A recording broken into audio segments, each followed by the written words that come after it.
Hi all, welcome to Iran 1400's Spotlighting an Author event. Today we will be discussing Dr. Kian Tajbakhsh's book, Creating Local Democracy in Iran, State Building and the Politics of Decentralization. Additionally, due to the recent protests in Iran, we were really excited when Dr. Tajbakhsh shared his article with us that he wrote for public seminar called Iran's First Feminist Uprising, Woman, Life, Freedom. And we are delighted that he was willing to also discuss this article with us. So please stay tuned for that. Thank you all for joining us today. The goal of the Iran 1400 project is to encourage productive conversation about Iran by looking at the evolution of ideas and institutions within the country during the last century. We are certain that today's discussion will be a valuable contribution to that mission. Before we formally introduce our guest, our communications manager, Tabi Anvari, will share remarks on behalf of Iran 1400's advisory board. Welcome, Dr. Tajbakhsh. On behalf of the advisory board and the team of Iran 1400 project, we thank you for taking time out of your busy schedule to be with us today. The Iran 1400 project, as was mentioned, its mission is to foster a greater understanding of Iran's history during the past century in order to promote an informed conversation about Iran's future. We're honored to have you with us today to share your research and insights on the Iranian experience. Welcome again. Thank you, Tabi. So to formally introduce our guest, Dr. Kian Tajbakhsh is a fellow in the Committee on Global Thought at Columbia University, where he was professor of urban planning and urban studies. He previously directed civil society strengthening initiatives for the Soros Foundation in Iran, where he was a political prisoner from 2009 until 2016. He has previously published The Promise of the City and Social Capital, Trust, Democracy, and Development. So today's format will be a little different than our usual spotlighting and author events because we are lucky enough to also hear Dr. Tajbakhsh talk about his article. So we will have 20 minutes of listening to him discuss his book. And then after that, we will have 10 minutes where he'll talk about his essay.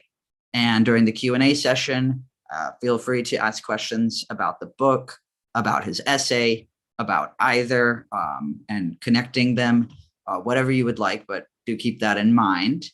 And if you think of a question, you can pose it in the Zoom Q&A chat, or you can also email your questions to media@iran1400.org.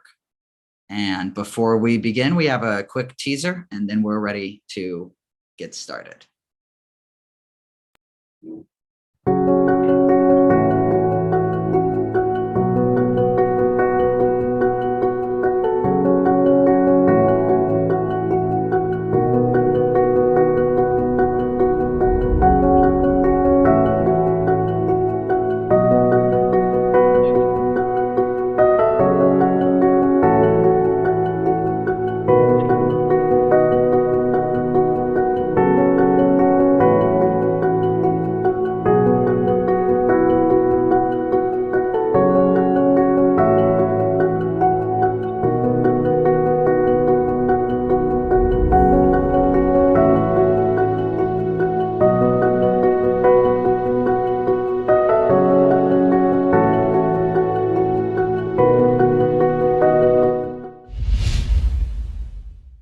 Dr. Tajbakhsh, the floor is yours. Well, Sydney, thank you very much for inviting me. And I'd like to thank Tabi and the board of Iran 1400 for giving me this opportunity to speak about my new book and also to have a conversation with you about some of the recent events in Iran and how the kinds of analysis that I was doing in the book may shed light or not on the recent events. So I think that what I'll do is I'd like to start by giving some background about how I came to write this book. And if you don't mind, I will share a screen, and I will be sharing just a few slides from a presentation. And I hope that that would be easily seen. Is that viewed now? I'm not seeing it on my end yet. There we go. Okay. And if you just want to make that the full presentation. Okay, fine. So, Perfect. well, this is the book. This is the cover of the book, which just came out a few months ago by Cambridge University Press. And in it, I tell the story of how I went to Iran in 1998 for the first time after a 20-year absence, and how I came to write this book. And so I'm going to read an excerpt from the preface, which is really a very personal, it's from the personal voice. And it relates to some of these scenes. In the summer of 1998, I visited Tehran, the city of my birth and early childhood. My memories of the city were somewhat hazy. My family had sent me to Britain for schooling when I was 8. And for 9 years, I visited Iran once a year for a week or two. So my last visit before that year had been the 1979 revolution year. 20 years later, I visited extended family and immersed myself in the city. And I fell in love with the city. And this is how I fell in love. And this is imagine the image here. I was in a shared taxi with an urbanist friend who was pointing out some recent developments in the city. We were squeezed in the front passenger seat, and 3 men we did not know were in the back. In those days, the regulations allowed 2 people to sit in the front passenger seat. It's been since outlawed. We were squeezed in the front passenger seat, and 3 men we did not know were in the back. The taxi's radio was playing the live broadcast of the embezzlement trial of Tehran's high-profile and dynamic mayor, Gholamreza Karbaschi, who many urbanists saw as the Robert Moses of Tehran because of his forceful urban renewal policies. Most people I had spoken to in the city believed his defense, that the trial was political retribution for his role in helping the reformists achieve national power. But our taxi driver apparently did not. Listening to us, he said in disgust, "That Karbaschi, he's lining his pockets just like all the others. What has he done for this city all these years? Nothing, absolutely nothing." A few minutes later, we broke through some gnarled traffic. That's the gnarled traffic. And entered a wide urban expressway, winding down around several small hills, all bright green, full of flower beds, sprinklers busy, a big clock sculpted into the side, into the face with rocks and plants. My urbanist friend identified it as a brand new road system that had connected 2 parts of the city and eased the traffic flow. He said almost all urban redevelopment in the city had landscaping equally beautiful. On hearing this, our taxi driver broke in again. "Are you kidding me? That Karbaschi is a genius. I should know. I drive all day. Before him, the city was a mess. It was unlivable. All these roads are great, and the city has turned a new leaf." This combination of the vista and the cab driver's 180-degree turn fascinated me as a scholar and thrilled me as a visitor and citizen to the city of my birth.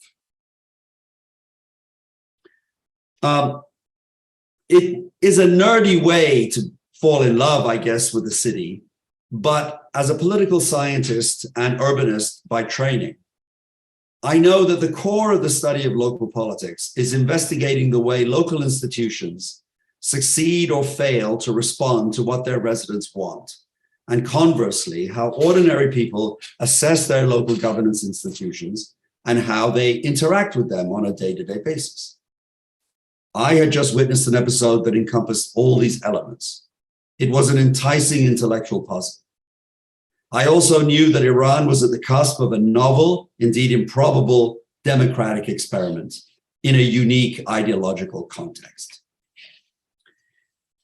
So experiencing such a novel situation by itself hardly justifies relocating to Iran, but it did form part of the intellectual enigma that spurred my resolve to return.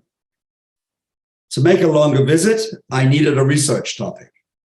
I was teaching at the New School in New York at the time, so on my first visit, I set about to find one. I had been there for 3 weeks when I did find it. An article in a reformist newspaper reported that reformist president Mohammad Khatami was planning elections in 1999 for what would become city and village council elections throughout the entire country. This was an unprecedented move in the history of Iran. It seemed it was the resurgence of city life after the 10-year Iran-Iraq war had paved the way for a more political expression of public desire. Specters of large families in parks, openly enjoying the social amenities, substantially free from violence and litter, clashed in my mind with Iran's political restrictions. The openness and solidarity of the social world contradicted the closed and restricted space of the political world. How, I wondered, did these two dimensions of the public sphere interact to shape the city and the broader society? This question took hold of me and motivated me to think of ways of returning in order to research so I may understand. This is the background of how I went to Iran, and I'm going to stop sharing the screen now. And it formed really the core of the questions that I wanted to discover and to explore. And it turns out that I was able to, as a social scientist, undertake a very unprecedented type of research. It's very rare in the social sciences to be on the ground at the beginning of a large social experiment in a transformation of a social system. We very rarely are there at ground zero.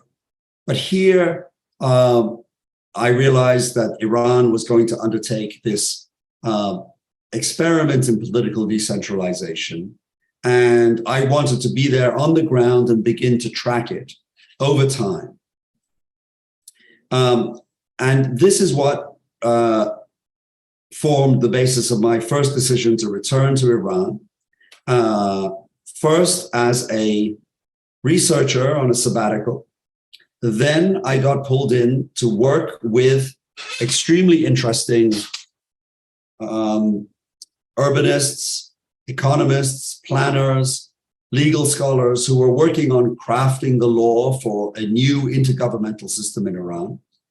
I became involved and familiar with the reformist political parties that were crafting this law and seeking to push it into a what they articulated as a democratic direction. And so when I moved to Iran, I undertook all these roles, both as a researcher and as an activist and as a participant and as an expert.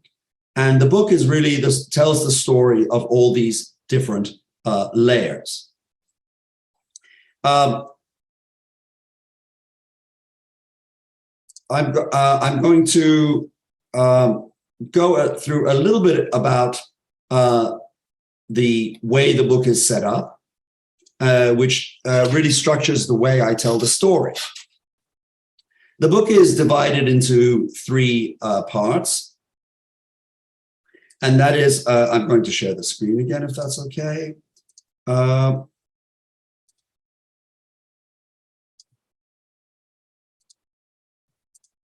Forgive me, I'm going to share this part of the screen.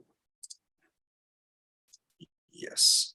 The book is divided into, as you can see from the table of contents, into three parts. Launching local democracy, arguing for local democracy, and blocking local democracy. So as I just mentioned in the introduction, I realized that Iran was going to undertake this experiment in creating elected local councils in over 1,000 cities and over 35,000 villages overnight. And the first elections were held in February of 1999. The book, which was published last year, thus covers the 20-year period and 7 rounds of elections since that time and tries to assess what the fate and the impact of this very large reform. So the book discusses the background, how the idea of expanding the electoral system to all these subnational institutions, levels of cities and villages, how that came about. Now, on that point, one point became very interesting, and that is that the conventional understanding is that in 1999, when the city and village councils were established, they were established by the reformist administration of Muhammad Khatami, and it was presented in their platform as part of their program of expanding civil society, strengthening some form of democratic pluralism, deconcentrating the centralized power which was held in the regime, and through this dispersion of power to create greater spaces for contestation, for greater political pluralism, and they hoped for an emergence of a more robust civil society that would press for greater freedoms in society, personal freedoms, press freedoms, and so forth. One of the interesting things I found in my research was that it turns out that it was not that the law that the reformist administration implemented in 1999 did not originate with them.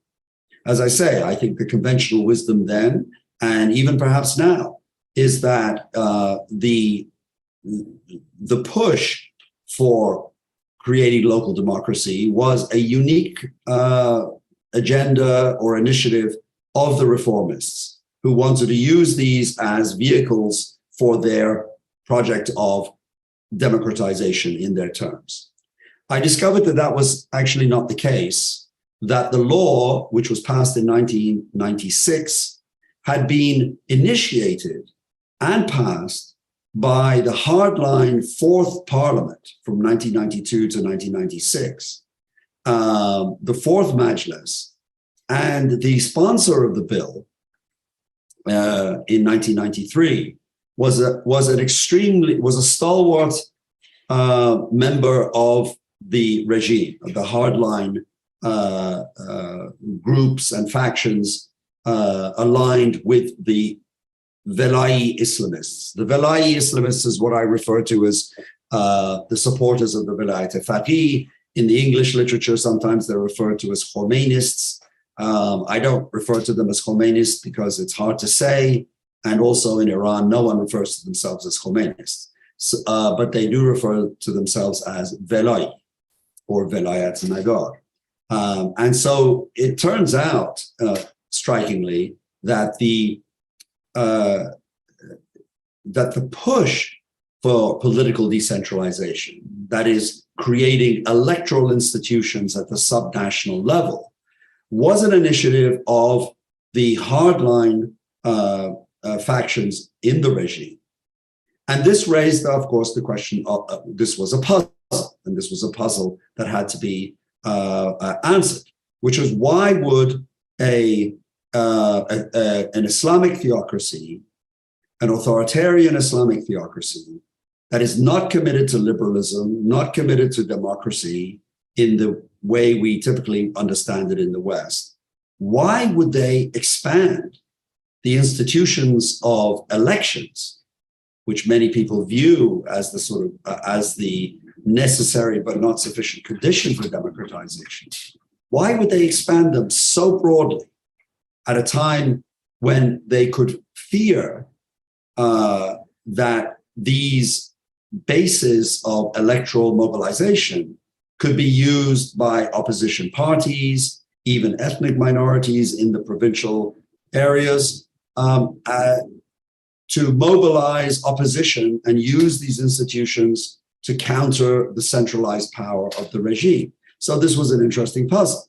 And it turns out that in 1996, 97, just before the implementation of these new councils, Ayatollah Jannati, the head of the Guardian Council, came out in support of this. To answer this puzzle, I had to separate what you'll see in part 2 of the book, as I refer to as arguing for local democracy. I discovered that there were 3 main agendas, 3 main groups within Iranian society that were all supporting this reform, that is to say, to institute and implement local electoral institutions, but for very different reasons. And there were 3 different reasons. The 3 groups are the Velayi Islamists, the ruling Velayi Islamists. Their goal was to use these local institutions to more deeply penetrate the localities around the country in pursuit of their project of Islamization. So the first goal was Islamization by the Velayi Islamists. The second were a group of technocrats. These are the unelected and apolitical civil servants in the government bureaucracy. Their view was that political decentralization could help create more efficient management of local areas. In the face of large-scale urban riots in the first half of the 1990s, the government was concerned that they needed to improve the management of local areas. They needed to create a modicum of legitimacy or even a channel for grievances. But evidently, the technocrats were not interested either primarily in Islamization, nor were they interested, like the third group, in democratization or liberalization. They just simply wanted to find a more efficient way of managing the central management of local areas. And you have to understand, Iran is a very large country in area. It's larger than Spain, Italy, and France combined. And so managing both the economic and the budget and the administrative dimensions is a challenge. And political decentralization helped what the technocrats believed would help give them information, such as there would be a signaling mechanism. For example, it would allow grievances to be channeled into budget items, for example, and that they could return policy to the local areas in a more effective way. The third group were the reformists. And for them, the goal of political decentralization was not Islamization, not Islamization, or primarily technocratic efficiency, managerial efficiency, but to strengthen civil society and to create a form of local democracy that would bolster and complement their move for democracy at the national level. So these really are the dramatis personae in my story. And over 20 years, these three groups both struggled and combined, overlapped sometimes, contradicted sometimes, in forging and shaping what happened to these new institutions.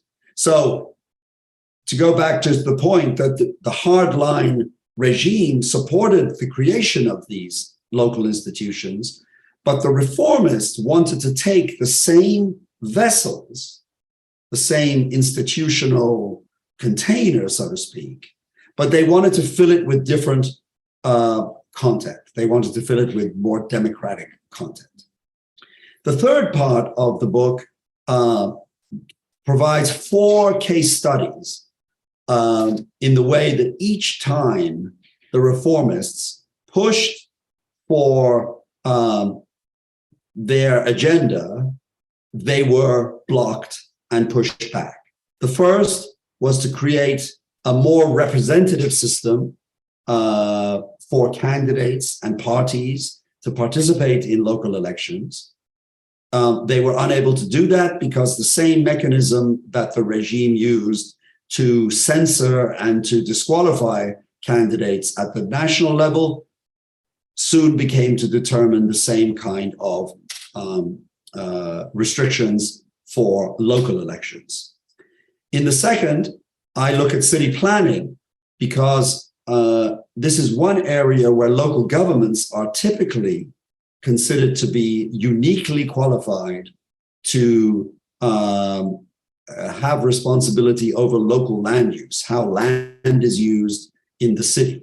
It's the one factor of production, economists say, that as local governments can control. They can't control capital, they can't control labor, but they can control the land.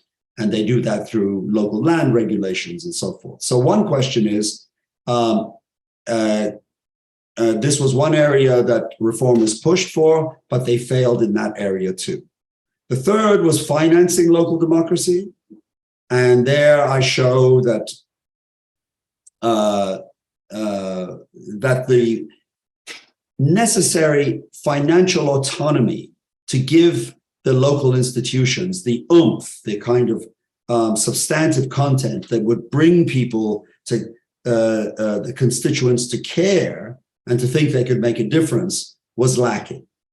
And the fourth case study was an attempt for Iranian municipalities to cooperate with international local democracy groups to put forward projects in Iran.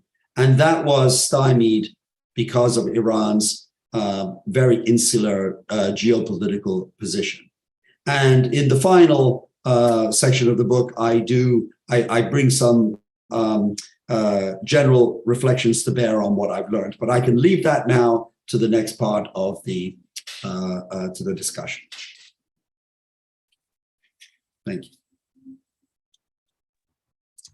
Thank you, Dr. Tajbakhsh. Do you think that you could spend maybe 5 to 10 minutes talking about your recent article before we lead into the Q&A? Sure. So I wrote an article in Public Seminar, and it was titled "The First Feminist Uprising in Iran." And I mean, my argument there was essentially that what we're seeing is unprecedented in Iran, but it is not.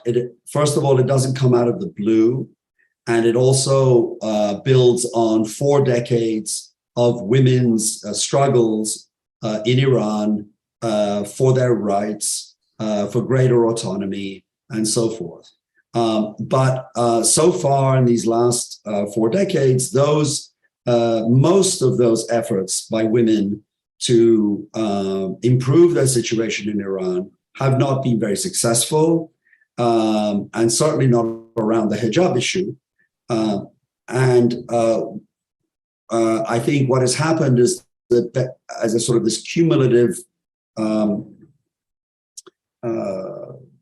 set of experiences and disappointments over the last few years has really led to this explosion and this unprecedented expression of really defiance against the core symbol of the Iranian regime.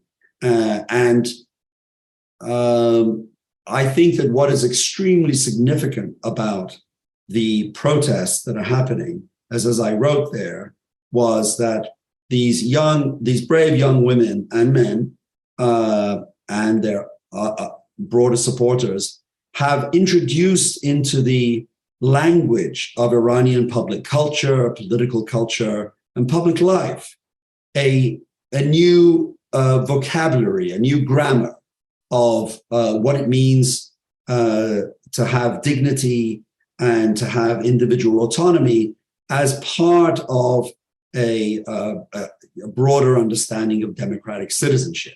So I think that it is taboo breaking, it is revolutionary in conception. It is not, as I say, it doesn't come out of the blue. It builds on 4 decades of other brave women who have pushed for their rights. And I think that it has really introduced a new element. And I think it is something that might be best described as the expression or articulation of a culture clash within Iran. I suppose this is the point that I might want to emphasize, that rather than seeing the protests as a monolithic expression of a single voice of society against an oppressive government, what we're seeing really is the emergence of a significant constituency within Iran that is representing a substantially or demanding and expressing a substantially different vision of the good life, of the good society, of what it means to have individual autonomy. But it's also the case that these protests and such an articulation does not represent the entirety of Iranian society, because there are significant minority, let us say, maybe many millions, several millions of Iranians who disagree with this demand and who support the government and the regime and support mandatory hijab. So whatever happens in the short term, this culture clash is not going to go away. And so it's an issue on the agenda for Iranian society for the next generation. I'm sure of that. And I think that is one of the valuable contributions that this protest has made, is to create, has to add to the agenda of what Iran must face, and to be frank, the kinds of issues that the regime will vex the regime for decades to come. Thank you very much, Dr. Tajbakhsh, for that wonderful presentation. I'd like to remind the audience that as we go into our Q&A session, y'all are welcome to ask questions about the book, about his essay, about the current protests, what's going on right now. And y'all can do that by submitting your questions either through the Q&A via Zoom, or you can email your questions to media@iran1400.org. While I allow y'all to think about what questions you'd like to ask. I do have a few of my own that I can start with. So Dr. Tajbakhsh, in your book, you talked about how reformists promoted democratization, technocrats sought administrative efficiency, and the ruling establishment sought Islamization. With the protests in mind, do we see parallels of that in Iranian responses towards the question of hijab and the role of women in society? Yeah, that is a very interesting question. And I think the short answer is yes, we do, with a qualification. The question of the hijab and the reactions to the hijab, as I've been following it, are tracking those three broad social groups or agendas, more or less, leaving aside the nuances for the moment. First of all, take the Velayi Islamists, the ruling Velayi Islamists.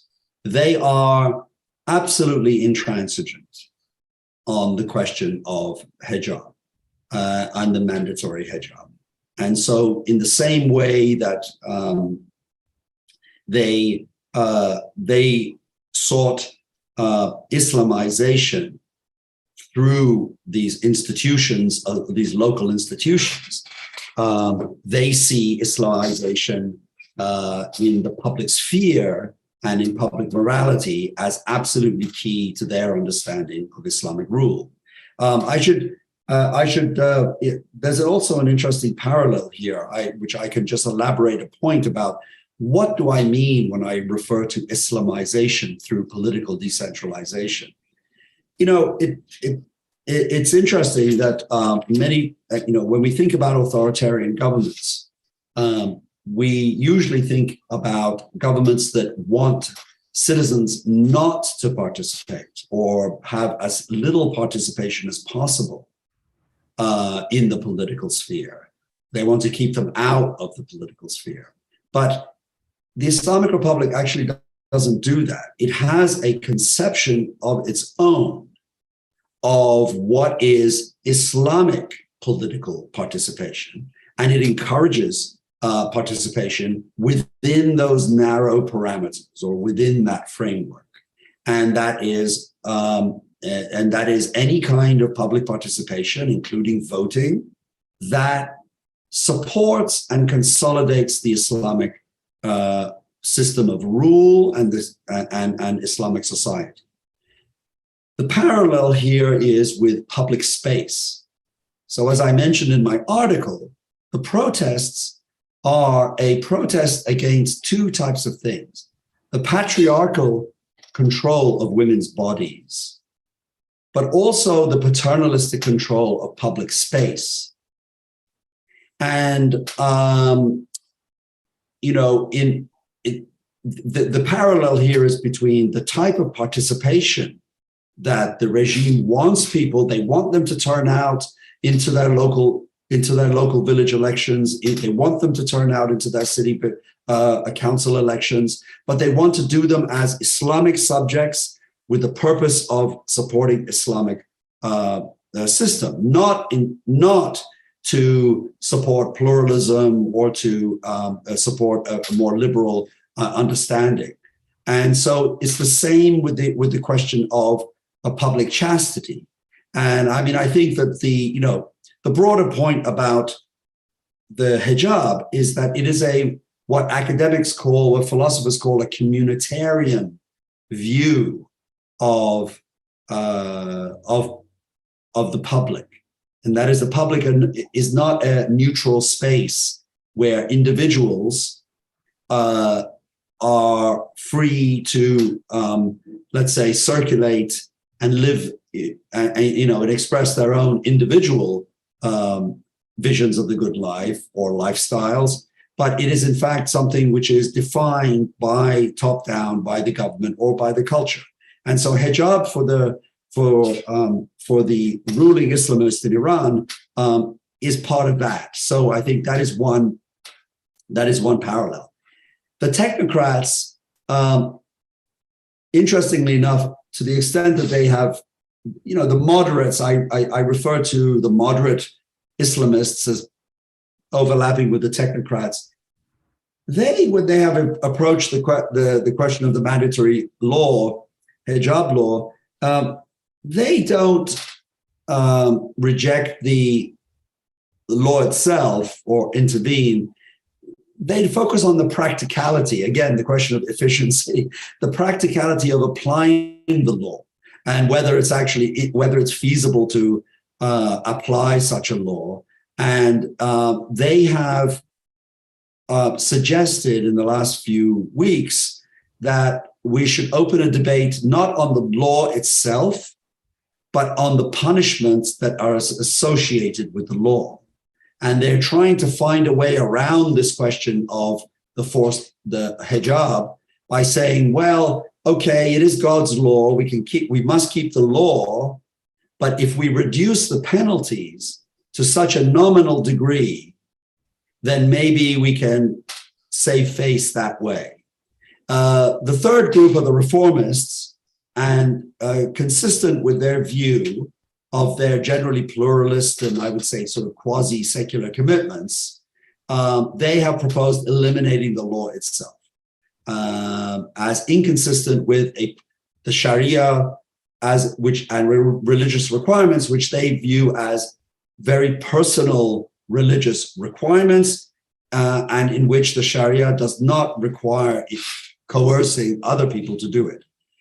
The qualification in terms of the parallels here is that now we have, which is different from the decentralization question that I studied, is that now we have in the streets very clearly a secular voice that is demanding the removal of the hijab, not in the name of some kind of collective decision or compromise, but in terms of universal human rights, a sort of Enlightenment view, Western view, let us say, of individual rights and bodily autonomy and so forth. So that in that one area, that is something that is different. Thank you, Dr. Tajbakhsh. Outside of its effect on women, are there other grievances as a result of the decentralization process that have led to the current protests? That's also an interesting question, because it has forced me to, it was interesting for me to look to see whether any of these local institutions have made a statement, have intervened, or tried to take a position on what's going on in the city, in the cities and in the streets of all the cities around the country. And the answer is no. And I have seen absolutely no statement, any intervention, any reaction from local authorities in Iran in relation to the protest. Now that confirms my thesis. That would be, that's a hard one. I'm actually unhappy that it confirms my thesis. I wish I had been proven wrong now, but it does confirm the thesis of my book that after 20 years, that the local councils, which were touted by the reformists as a potential free space, as a potential counterpower to the regime's concentrated power, have in fact now been so entirely integrated, one could say co-opted. I think integrated is a more fair term, integrated into the intergovernmental machinery of the regime, that they are just organs of the state. And so they will act exactly as the state does. And in fact, I recently, I tried to look to see whether Tehran City Council had made any statement about Mahsa Amini's death, which happened in the city, in Tehran. And the answer is no. it turns out that the only thing I could find, I mean, I stand to be corrected, but the only thing I could find was the spokesman of Tehran City Council, only on his Instagram feed, sent his condolences to 3 people. And that was and alongside Mahsa Amini, there were 2 other municipal employees who had been, one I think had died in an accident and the other had been killed in some altercation. In other words, it was clear that they were not going to highlight Mahsa Amini as anything related to public policy.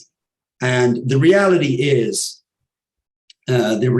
here is that the protests in the streets in Tehran today, they are against a law which is only the responsibility of national lawmakers, that is to say the Majlis, and more importantly than the Majlis, the Supreme Council of the Cultural Revolution, which is an organ under the control of the Supreme Leader.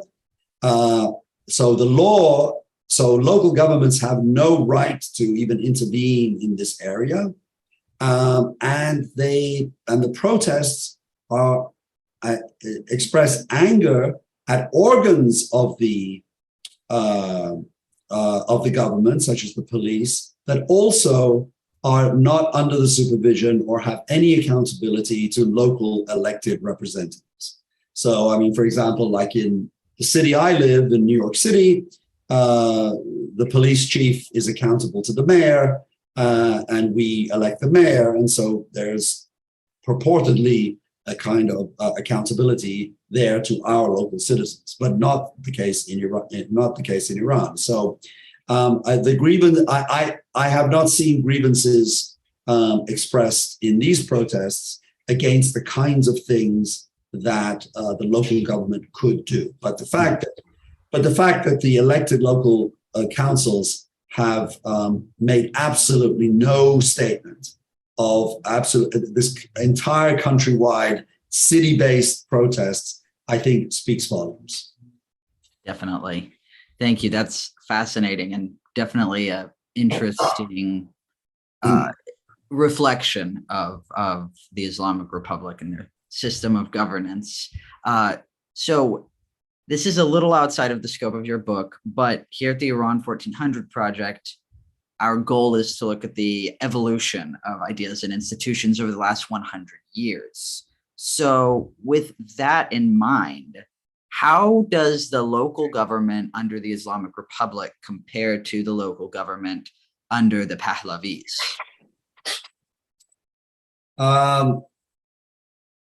Yes, I think, okay, to answer that question, I will need to go back a little bit further than 100 years.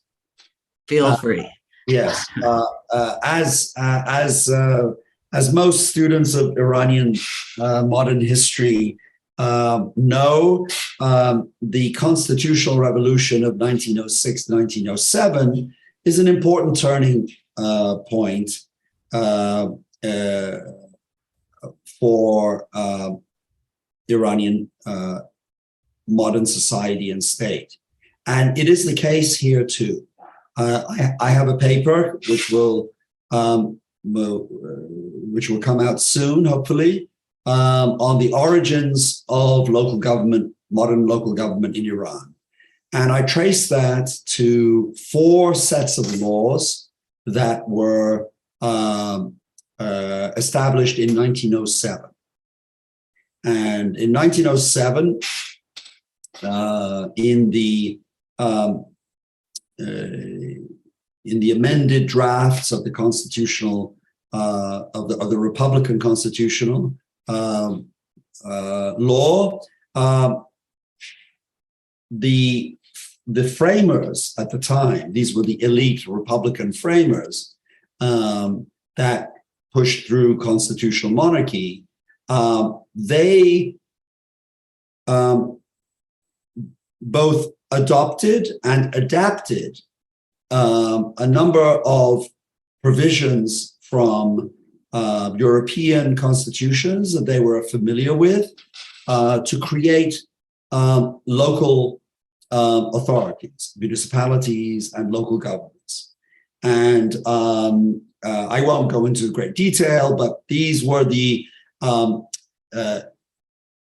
provincial and departmental Anjuman law.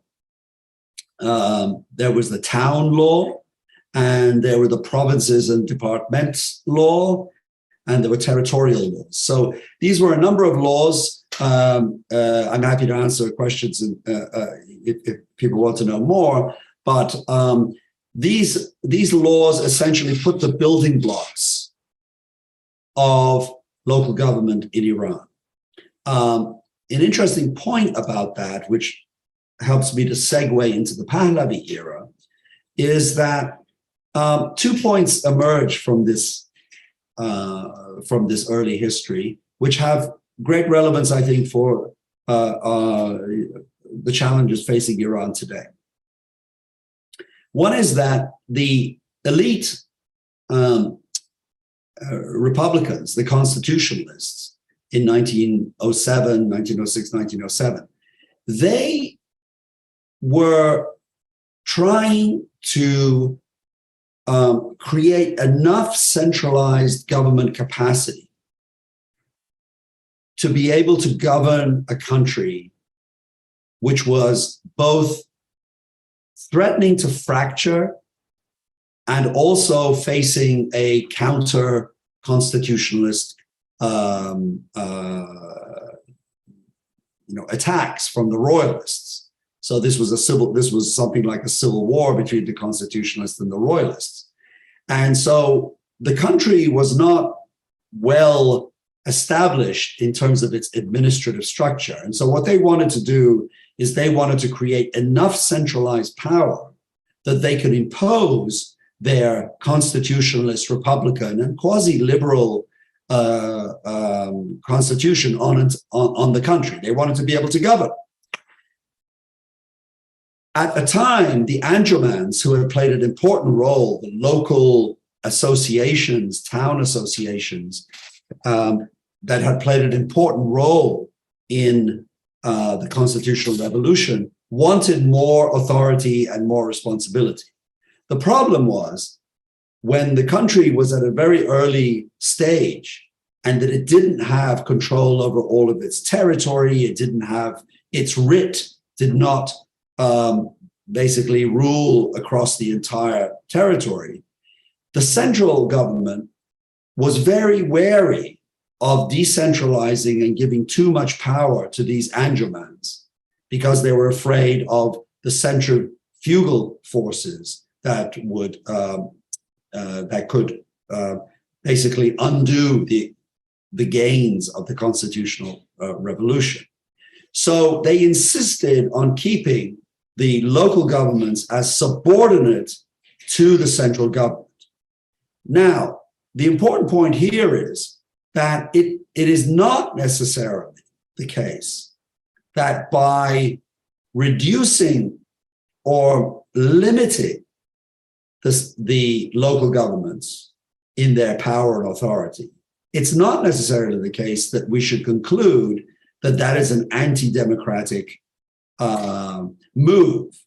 In fact, if you compare it with a place like the UK or even France in decades past, what you have is obviously a very robust, in Britain, for example, you have an extremely robust liberal democratic political system, but it is actually highly centralized in Westminster. And local authorities, elected local authorities throughout England particularly, have very weak powers. But we don't conclude that that leads to an authoritarian system.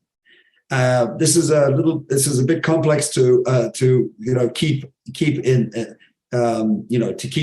these elements clearly beside themselves, because the point here is that one can have a relatively weak subnational system, but as long as it's working in tandem with a democratic agenda from the national level, all of this could go towards a democratic, this could be a support for a democratic agenda. On the other hand, the other wrinkle, okay, so that is what came out of the constitutional revolution. When we go into the Pahlavi period, we enter into a period of what's called authoritarian centralization. That is to say, it's true during the constitutional period, the constitutionalists wanted to centralize power. But the Pahlavi era concentrated it even more. And I think it was a kind of, this accelerated form of modernization didn't leave a lot of room for growing all these local institutions around the country, and in fact stifled them in many cases. And so what you find is that during the Pahlavi period, we actually don't have enough data.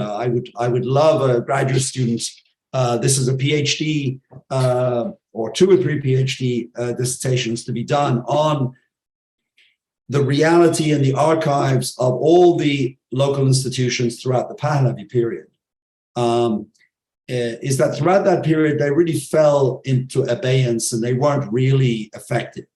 And that is why by the time we get to 1979,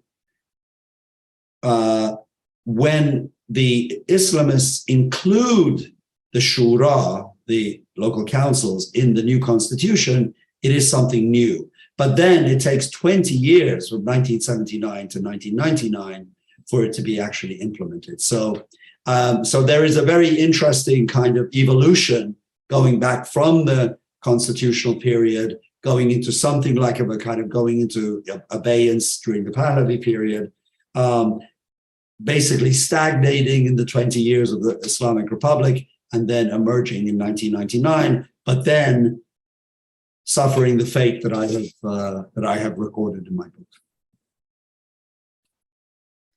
Thank you so much. Like you said, that was complex, but fascinating to connect that all together. And I think it really highlights the goal of the Iran 1400 project to show this evolution, because that is an incredibly interesting link. We do have a question from the audience, actually from my old advisor at UT Austin, Dr. Michael Hillman. Dr. Hillman writes, "Before my late teens, I had experienced life in an American village in mid-coast Maine, an all-white population, and in a suburb of larger American city, which was segregated. In both environments, at least since the World War II years, there were democratically elected local political councils and meetings. Electees included second-generation immigrants, publication and community review of annual reports, church and service clubs, community athletic teams for boys, locally maintained athletic fields, swimming pools, and the like. The city I cite above had neighborhood drum and bugle corps. The village I cite above has had selectmen for 200 years, and the city a mayor, likely for longer. What parallel democratic activities, groups, and habits can help accelerate local democracy? Have Iranian village and town anjumans constituted a parallel?" Well, thank you very much, and it's an honor to be in virtual conversation with someone whose name I know and have read. If you excuse me, I'm going to speak a little lower. I have just got my voice back yesterday, and I don't want to lose it before the end of this webinar.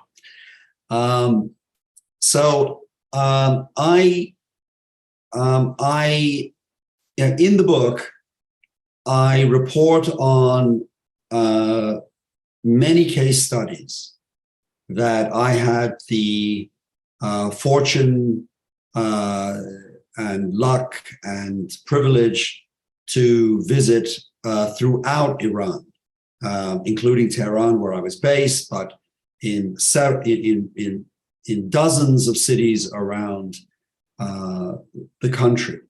And I record there the many activities that that the new city councils tried to initiate and tried to exploit and take the opportunity that the law gave them. Now, in terms of the kinds of activities that that have been referred to, it turns out that the Iranian city councils have had a much harder time. I've had a much harder time in being able to either directly encourage or enable these kinds of what I call, what we can call the Tocquevillian type of, local associations.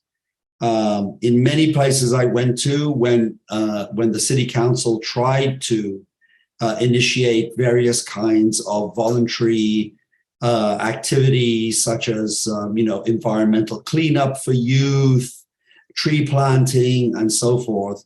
They were usually stymied by the law and by the central ministries that insisted that they stick to the responsibilities that were laid down strictly for them in the law. And that was to provide certain basic services in the roads, sanitation pickup, and so forth. But nonetheless, there were a few very heartening examples. For example, in a small town, not a small town, a medium town of Kashan, a former colleague and friend of mine who was the mayor started what he called citizenship festivals. And that was just simply a case where people would come around and give proposals for what they wanted to do in the city. And the city council said, well, if it's up to us, we won't get in your way. The issue of voluntary associations that you refer to, that are referred to in these, are vexed because they fall not so much under the local government area, but will fall under what the government recognizes as NGO activity. And actually, Iran has failed to pass an NGO law because it doesn't really recognize NGOs. In the theoretical chapters of my book, I make the argument that in fact, under the dominant political philosophy of the Islamic Republic, the Islamic Republic simply does not recognize something that we consider to be civil society as understood in the West. It does not recognize a separate domain of society in which state and society are separate entities, not even antagonistic, but just even separate or alongside. This is something that comes out of the really the European modern tradition, in which a bifurcation, a duality emerges, and the kinds of things that Tocqueville could point to in the United States, such as Professor Hillman has pointed to, were all the things that struck Tocqueville as being very, very distinctive about America. All these voluntary associations getting it together and doing various things.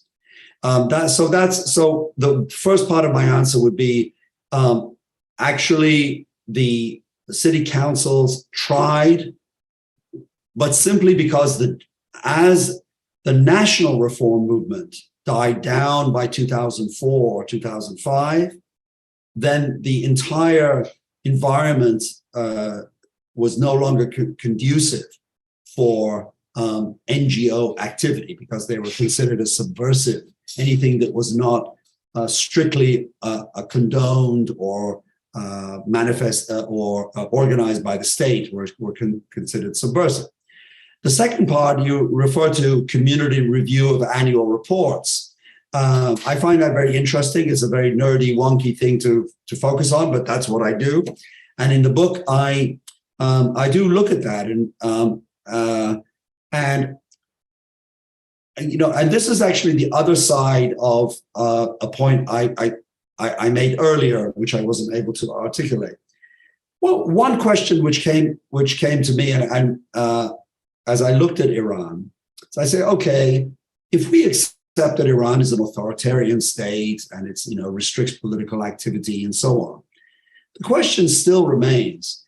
After 1999, residents of cities have a chance to vote for representatives for their city council, even if they have extremely narrow responsibilities. So one of the things I asked when I went around, when I did my surveys and when I spoke with friends and also ruminated as a citizen, was, well, okay, it's not illegal, for example, currently to, let's say, question the budget of the Tehran City Council. They're published on the website. Is anyone actually getting together and working on this, doing this?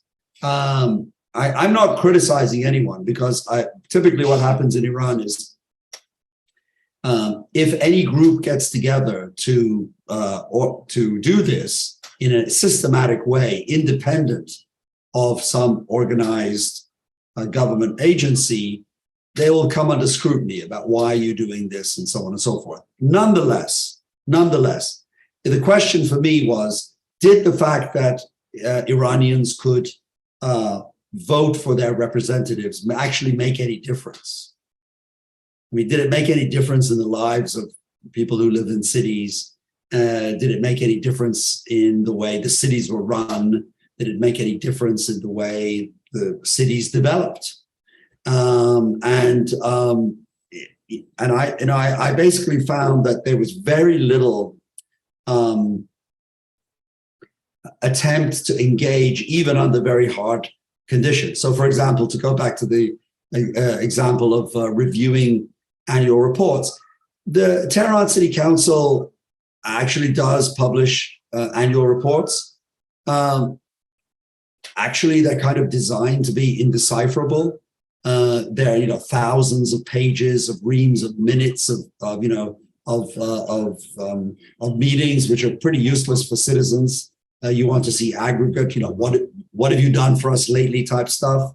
But they're there. And, I think that the reformist parties or activist groups, I suppose, could try to take, until they're completely made illegal, they could try to take advantage of this.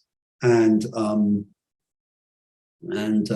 turnout for local elections are very low. One can come up with a number of reasons why that would be the case, even justifiable, but nonetheless, one does wonder what else could be done, even under the current tight restrictions. Thank you so much for that response. We are almost out of time, but I do have one last question that you've touched on throughout the Q&A session. But given the recent protests, what would need to change in the Islamic Republic in order to more effectively implement decentralization with the goals of the protesters in mind? Is this possible through reform, or do you believe that the whole system would need to be uprooted? I mean, this is an age-old question of between reform and revolution, and where is the where does quality turn into quality? So that's actually hard to say about uprootedness. Well, let me reiterate a point. I mean, in terms of uprooting the system or toppling the system, or if there was a regime change, let me reiterate a point I made earlier. I think that what we're seeing has emerged in Iran today is are the dimensions of a culture clash. A significant contradictions between strikingly different visions of the good life, of what is considered a good society, the balance between individual and collective norms. And even in the hypothetical situation that the regime changes, this culture clash is not going to go away. There are millions of Iranians, as I mentioned before, who would still support a very robust enforcement of religious law as interpreted by the Islamist rulers.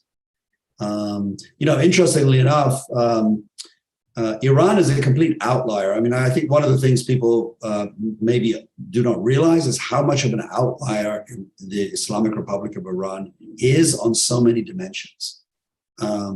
It is only, if I'm not mistaken, it is only one of two countries in the entire world that requires mandatory hijab. The other is Afghanistan.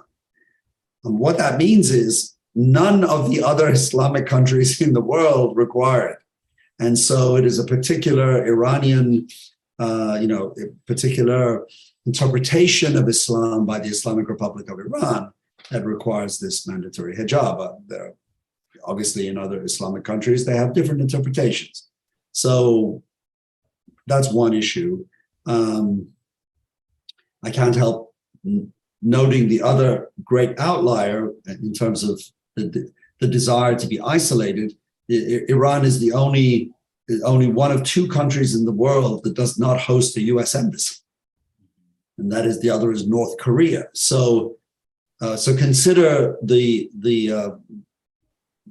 countries that Iran likes to be associated with. It's the Taliban and North Korea. So that's pretty out there, so to speak. So in terms of uprooting the system, no, I don't think that this would necessarily change this. Of course, if a system came into being in which the hijab, the mandatory hijab law was scratched, and it became a purely voluntary thing, like in Turkey, let us say, or in other countries, then I think that we would be, a long way towards a resolution of this particular issue of the hijab. And so I think that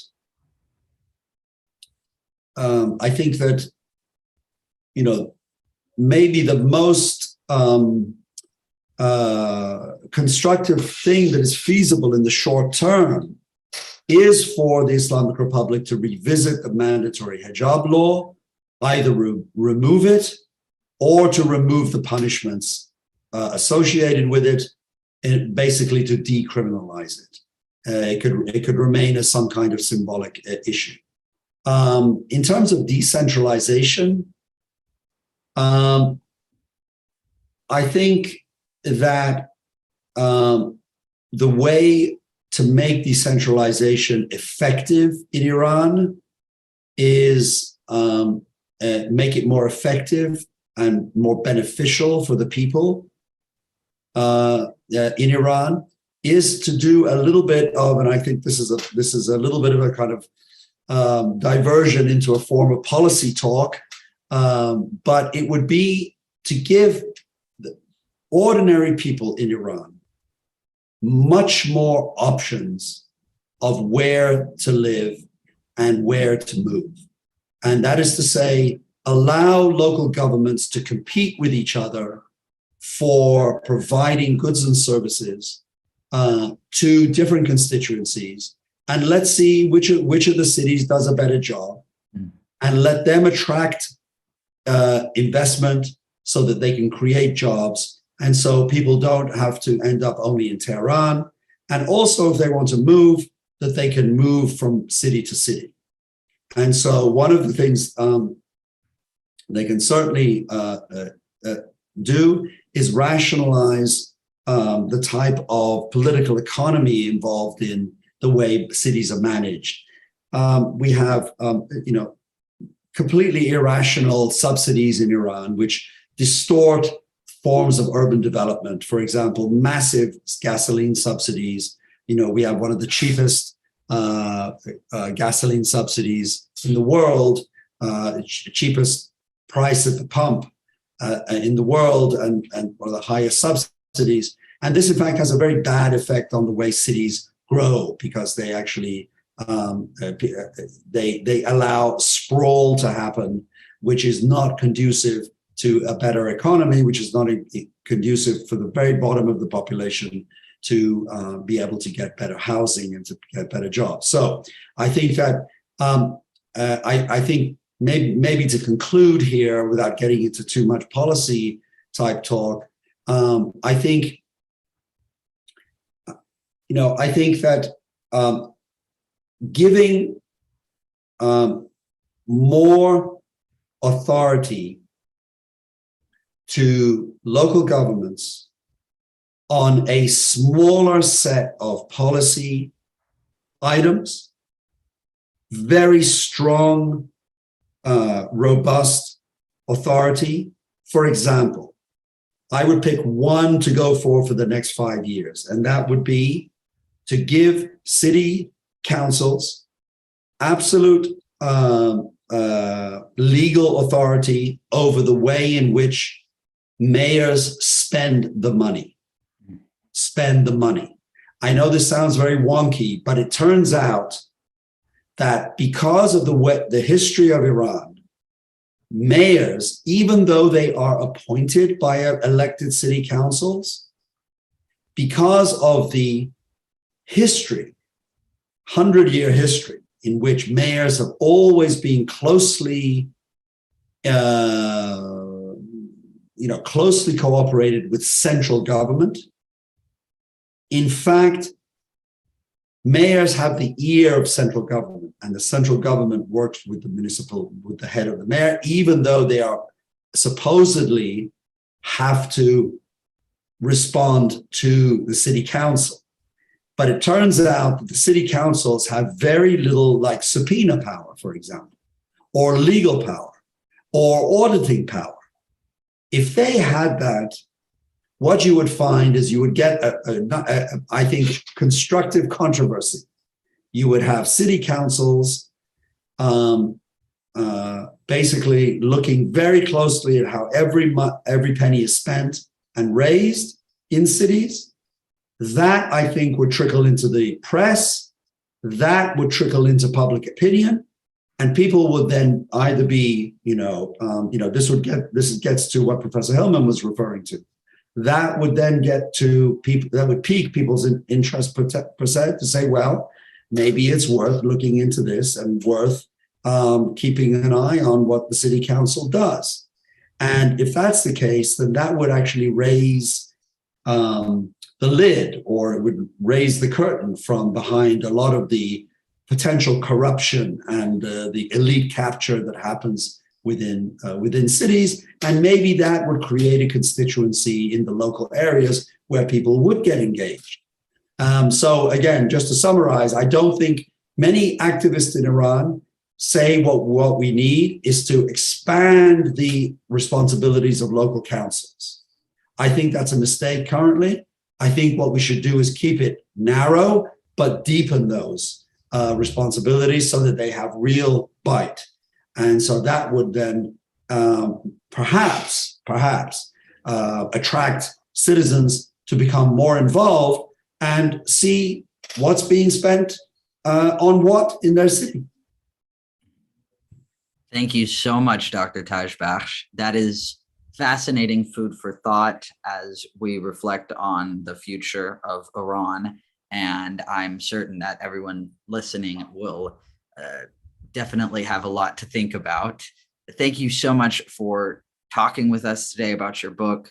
It is it's a timely conversation that we're having because of how this does have a direct effect on what is currently going on in Iran. So thank you so much for giving us your time today. If y'all enjoyed this talk, please do check out Creating Local Democracy in Iran, State Building and the Politics of Decentralization. It's been published with Cambridge University Press.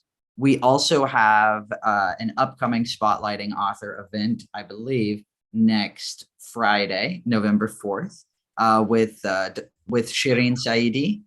It's another timely conversation because her book is over Women and the Islamic Republic, How Gendered Citizenship Conditions the Iranian State.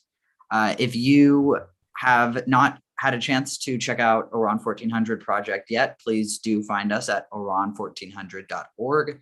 You can find content in English and in Farsi in the form of articles, videos, podcasts, and events. And as I said earlier, we focus on the evolution of ideas and institutions, such as modernity, identity, education, the women's movement, and more. If you scroll to the bottom of our website, you can sign up for our newsletter that will keep you up to date on all of our events. We are also on social media at Iran 1400 Project. Please do check out our website if you found today's event interesting. And please do check out not only Dr. Tajbakhsh's book, but also his article that's on Public Seminar. It's called Iran's First Feminist Uprising, Woman, Life, Freedom. Thank you all for joining us today. Enjoy the rest of your day.